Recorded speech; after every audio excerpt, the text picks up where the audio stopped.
just saw Phil Seymour, and I reviewed this album a couple of weeks ago. It's been a bit of a sleeper, Precious, and it's one that I think is going to take off from the charts now. Actually, this album is very good for all those that are in love. It's a very sort of positive love album, and it's good to see sort of at least there's some hope for all those who are in love. No, it's a good album. Phil Seymour. All right, Frankie and the Knockouts, I think, are going to be an immense group in this country. They may, to some people, sound like the Doobie Brothers and have that East Coast sound, but I think they're quite a good group, and I think this is quite an excellent album. Have a listen to them, have a listen to the album, but let's sit back and have a look at their single, Frankie and the Knockouts with Sweetheart. This is going to be a big one, I reckon.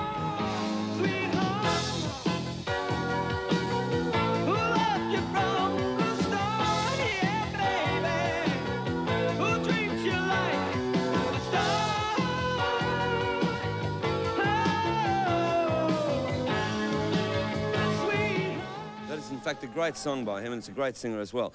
All right, this album I've also reviewed, Sirocco by Australian Crawl. The reason I'm showing to you again is that the more and more I listen to this album, the more I like it. I did sort of feel that it may not have matched up to The Boys Light Up. I, in fact, now think that it is much better than that album, and I can't wait for them to go overseas, for this album and The Boys Light Up to be released, because I'm sure they're going to do really big business. Things Don't Seem, of course, is roaring up the charts and could possibly be in the top 3, if not #1. Congratulations to Australian Crawl for such an excellent album. And talking about local albums, in fact, they're coming fast and furious, and this one is just, well, I mean, it is great. I can understand why it's gone gold in its first week. They've got the right chemistry as far as this album is concerned. I think, in fact, it's almost a perfect album. Both McCusker and especially Ross's songwriting blend so well together. It is, I mean, there are so many hit songs on this, it is ridiculous. And I just can't wait for them to be released overseas. As I say, if you haven't heard this album, then please go out, because you're just going to, I know you're just going to buy it. Great Mondo Rock, and it's just so good to see them all, especially Ross, back on the charts. All right, Adam and the Ants aren't coming in August at all. In fact, they're going to put the tour back by a month till September. DEVO, we've had many letters in about DEVO. They, in fact, won't be coming until February next year. And both groups, the reason they've put their tours back is because they're having problems finishing their album. But Adam and the Ants will be here around about September. And talking about the English scene, this group have taken off like a rocket. I'm talking about the To Cut a Long Story Short group, talking about Spandau Ballet. Here is the follow-up, Musclebound. Woo!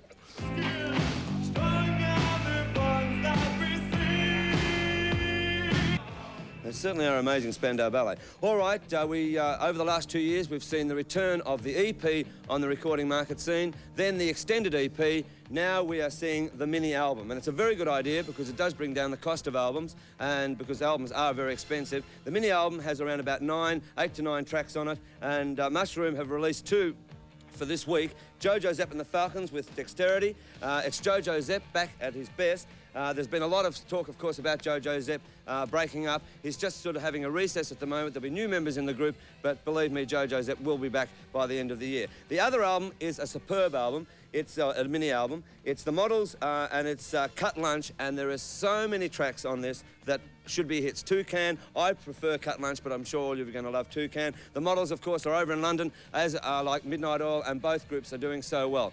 And talking about groups that come from independent companies, this group hail from Newcastle. They went and lived in Sydney. 2JJ sort of more or less discovered them and did a radio live broadcast with them. They recorded this particular number from the 2JJ one, remixed it, and I think this group are quite superb. Here they are, Pell Mell with No Word from China.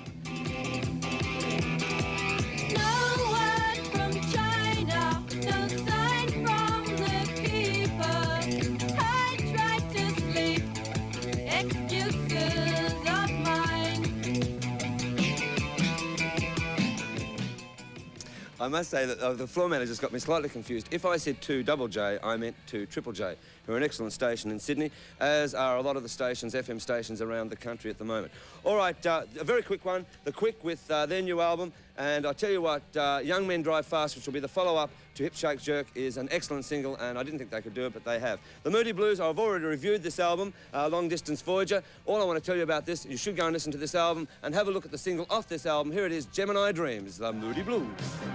For you, let you see that you can do. There's a place, a Gemini dream. There's no escaping from the love we have seen. So come with me tonight, today. You're gonna wake up, you know you're gonna wake up in a Gemini dream. tell you what, that group have lost nothing in sound. They're quite magnificent. And very quickly, next week, I'll be going into detail about Magazine. Magic Murder and the Weather is their new album, and you just should have a listen to this before I start talking about it next week. Talking about groups that are doing so well, in fact, in America this week, we've got a very confusing situation because Rick Springfield is #1 on one American chart, major American chart, national chart right across the country. And would you believe Air Supply hold the #1 on 2 other major charts, the 3 most major charts. So we've got 2 Australians at the top of the American charts. But this little group that they should have taken off, I think, with their first single, are destined for big business and could very well be big in America next year. And they deserve a listen. They are great live. Here are Little Heroes with the last #1, Little Heroes.